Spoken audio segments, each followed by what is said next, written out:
Perso, ce qui me fait me lever le matin, c'est 2 choses. Un, il y a le côté passion. Je suis hyper passionné de tech. Et 2, c'est l'impact que je ressens concrètement. On facilite la création de sociétés à des vrais entrepreneurs français.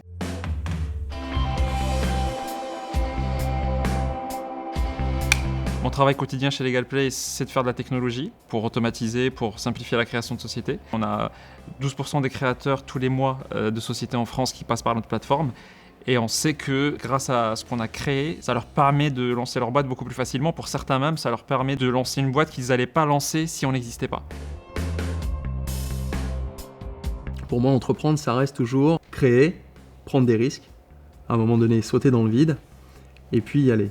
Ton rôle, et je pense que le mien aussi, c'est d'éviter à l'entrepreneur qui prenne des risques ou qui se sente insécure à un moment donné, et finalement l'aider sur son chemin de vie d'entrepreneur ou vie post-entrepreneur, parce que, comme on le disait, ça a des impacts sur lui, sur sa famille, ses enfants, ses employés, et finalement sur son entreprise. C'est vrai qu'il y a une caractéristique peut-être qui est partagée par beaucoup des gens qui créent, que ce soit des entrepreneurs ou autres, c'est cette partie enthousiasme, optimisme. Cette qualité d'optimisme, elle est dure à qualifier. On peut être parfois optimiste et parfois pas, selon les situations, mais il y a quand même certains types de personnes qui vont se sentir chanceux très souvent, tu vois. Et c'est ces gens-là qui créent.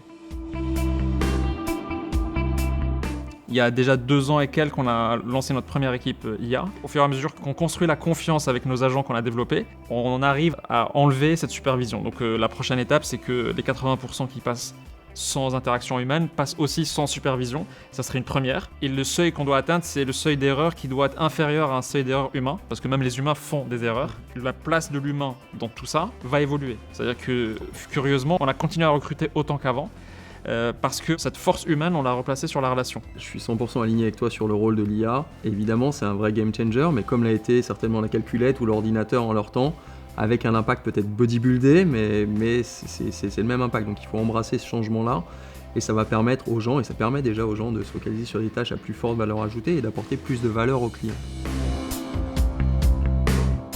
Dans mon métier, ce que j'ai aussi beaucoup plaisir à faire, c'est de faire lever la tête du dirigeant ou du propriétaire de l'entreprise et de se dire, ok, quelles options de vie je choisis pour moi, pour ma famille, pour mes employés, et finalement pour mon entreprise, / l'économie. Donc c'est vrai que conseiller et structurer des PME, TPE, ça façonne l'économie d'aujourd'hui, mais surtout l'économie dans 5 ans et dans 10 ans. Donc c'est assez fondamental.